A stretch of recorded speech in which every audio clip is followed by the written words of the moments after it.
South India shopping mall kilo sale అభిమానుల కోరికపై శ్రావణంలో కూడా ఆషాఢం ధరలకి.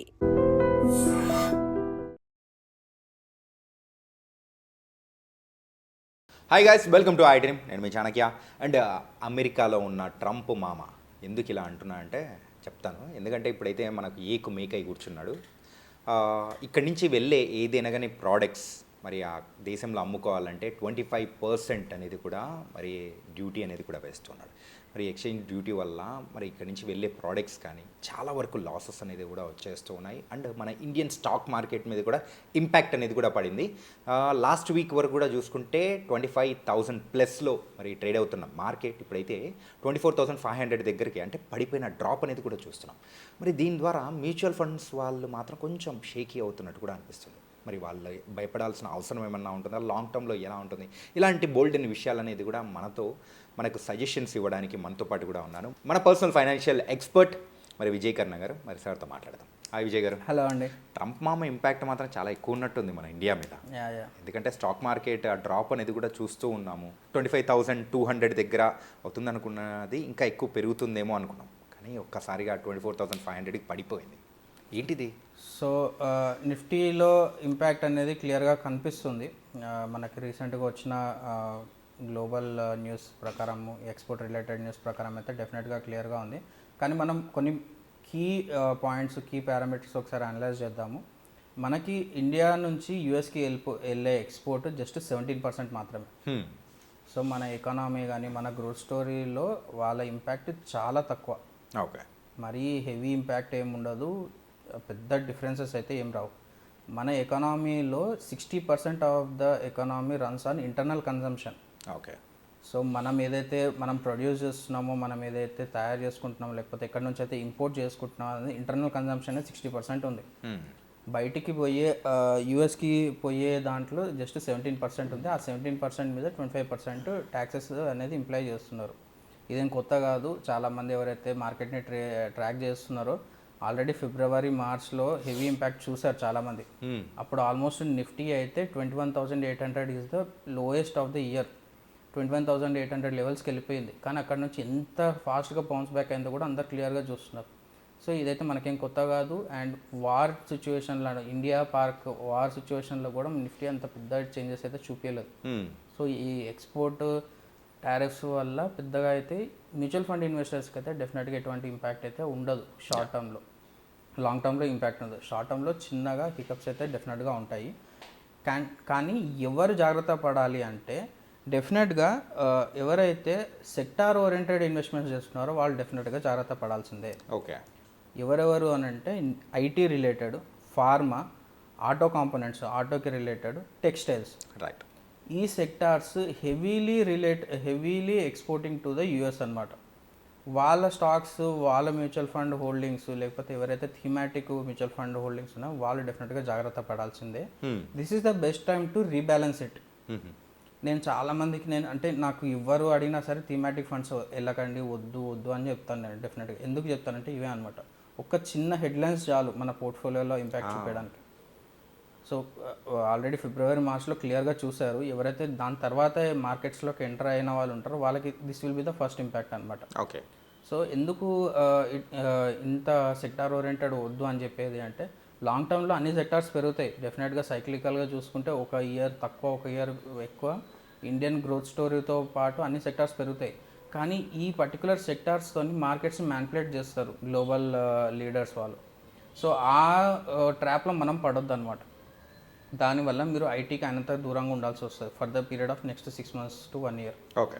ఐటీకి కానీ, ఫార్మాకి కానీ, ఆటో కాంపోనెంట్స్కి కానీ, అండ్ టెక్స్టైల్స్ రిలేటెడ్ కానీ వాళ్ళకి టారిఫ్స్కి ఈ ఇంపాక్ట్ అనేది క్లియర్గా కనిపిస్తుంది. రీబ్యాలెన్సింగ్ చేసుకొని మీరు ఇండియన్ లార్జ్ క్యాప్స్లో కానీ, ఇండియన్ మిడ్ క్యాప్స్లో కానీ ఇన్వెస్ట్ చేసుకుంటే will be the best option. అది ఫస్ట్ థింగ్. సెకండ్ థింగ్, ఇట్లాంటివి ఇంతకుముందు కాలేదా అంటే నేను ఇంతకుముందు చెప్పినట్టుగా ఇయర్ స్టార్టింగ్లో అయ్యింది. అండ్ దీనికంటే పెద్ద పెద్ద షాక్స్ మన ఇండియన్ స్టాక్ మార్కెట్ ఆల్రెడీ చూసింది. 2008 కానీ, 2020 కానీ, అండ్ 2022లో కానీ సివియర్ క్రాషెస్ చూసింది. 30%, 40% క్రాష్, కోవిడ్ లాంటి క్రాష్ కూడా చూసింది మన ఇండియన్ స్టాక్ మార్కెట్. కానీ వితిన్ 12 to 18 monthsలో కంప్లీట్గా బౌన్స్ అయిపోయింది అనమాట మార్కెట్. సో ఇది పెద్ద ఇంపాక్ట్ అయితే ఉండదు. కాకపోతే ఇప్పుడు మనం చేయాల్సింది ఏంటి అంటే ట్రేడింగ్ అనేది చాలా స్పెక్యులేటివ్ అయిపోయింది నవడేస్. అండ్ ఎవరైతే మార్కెట్స్లో ఉన్న వాళ్ళకి కూడా క్లియర్ ఐడియా ఉంటుంది. ఇంతకుముందు every 6 months every 1 year cycles అనేవి చేంజ్ అవుతుంటాయి. సో అంటే బుల్ రన్ కానీ బేరిష్ మోడ్ కానీ ఎవ్రీ 6 months to 1 year ఆ మోడ్ అనేది చేంజ్ అవుతుండే. ఓకే. ఇప్పుడు ఎవ్రీ మంత్ అవుతుంది యాక్చువల్గా. ఎవ్రీ మంత్ బుల్ మోడ్లోకి వెళ్ళిపోతుంది, ఎవ్రీ మంత్ బేఆర్ మోడ్లోకి వెళ్ళిపోతుంది అనమాట. అంటే హైలీ వాలటైల్ ఉంది. సో మనకి ఎవరైతే టెక్నికల్స్ తెలిసిన వాళ్ళు ఉంటారో volatility is the best for investors. ఏ ఇన్వెస్టర్స్కి? లాంగ్ టర్మ్ మ్యూచువల్ ఫండ్ ఇన్వెస్టర్స్కి విల్ బి ద బెస్ట్. మనం ఇంతకుముందు వీడియోస్లో మాట్లాడుకున్నట్టుగా rupee cost averaging concept use చేసుకుంటే మనకి ఎప్పుడైతే బేర్ మోడ్లో వెళ్ళినామో అప్పుడు ఎన్ఏవి యూనిట్స్ అనేవి ఎక్కువ వస్తాయి. ఓకే. సో ఎన్ఏవి యూనిట్స్ ఎక్కువ రావాలంటే మార్కెట్ పడడం will be the best option. కానీ అంతే తొందరగా రీబౌండ్ కూడా కావాలి. సో అంటే మనకి ఇంతకుముందు కంటే ఇప్పుడు రిటర్న్స్ మ్యూచువల్ ఫండ్స్లో తీసుకోవడానికి ఇంకా ఎక్కువ స్కోప్ ఉంది. సో ఇప్పుడు ఇంతకుముందు మనం తీసుకున్న పారామీటర్స్ ప్రకారం చూసుకుంటే మార్చ్లో 22,000 21,800 ఉన్న నిఫ్టీ ఇప్పుడు ఆల్రెడీ 24,500లో ఉంది. యాక్చువల్లీ 26,000 టార్గెట్ పెట్టుకున్నారు కొంతమంది ఆగస్ట్లో. ఈ ఆగస్టు 30th లోపు నిఫ్టీ 26,000కి వెళ్తుంది అని చెప్పేసి టార్గెట్ పెట్టుకున్నారు చాలామంది. కానీ ఇప్పుడు ఆల్రెడీ 24,500కి వచ్చేసింది. అంటే ఇంత వాలటిలిటీ ఉంది అంటే మీరు ఎవ్రీ వీక్ మీరు ఎస్ఐపిస్ చేసుకోవడము లేకపోతే ఎవ్రీ డే ఎస్ఐపిస్ చేసుకోవడం will be the best option ఇంకా. ఓకే. సో ఇంతకుముందు ఏమవుతుండే అంటే మంత్ చేంజ్ అవుతుండే కాబట్టి అప్పుడు కూడా మేము ఎస్ఐపిస్ ఎస్టీపీస్ అన్ని మంత్లీ పెట్టుకుంటుండే. ఇప్పుడు మేము కూడా అడ్వైజర్స్ ఏం చేస్తున్నామంటే ఎవ్రీ వీక్ ఎస్టీపీస్ చేస్తున్నాం మేము. సో ఎందుకంటే ఎవ్రీ వీక్ మనకి మార్కెట్ మూడ్ చేంజ్ అయిపోతుంది. సో ఈ వాలటిలిటీని క్యాప్చర్ చేసుకోవాలంటే weekly STPs will be the best. Okay. STPs అంటే మనం ఇంతకుముందు సిస్టమేటిక్ ట్రాన్స్ఫర్ ప్లాన్.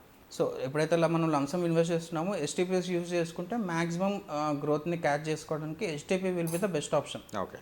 సో ఇట్లాంటి ట్రంప్ కానీ ఇట్లాంటి ఎఫెక్ట్స్ ట్రంప్ న్యూస్కి రిలేటెడ్ జియోపొలిటికల్ది కానీ లేకపోతే ఇండియా పాక్ రిలేటెడ్ కానీ రష్యా యుక్రెయిన్ వార్ కానీ ఇట్లాంటివి వచ్చినప్పుడు మనం ఈ ఎస్టీపీ మోడ్లో ఉన్నప్పుడు మనం మ్యాక్సిమం క్యాప్చర్ చేయడానికి ఛాన్సెస్ ఉంటాయి.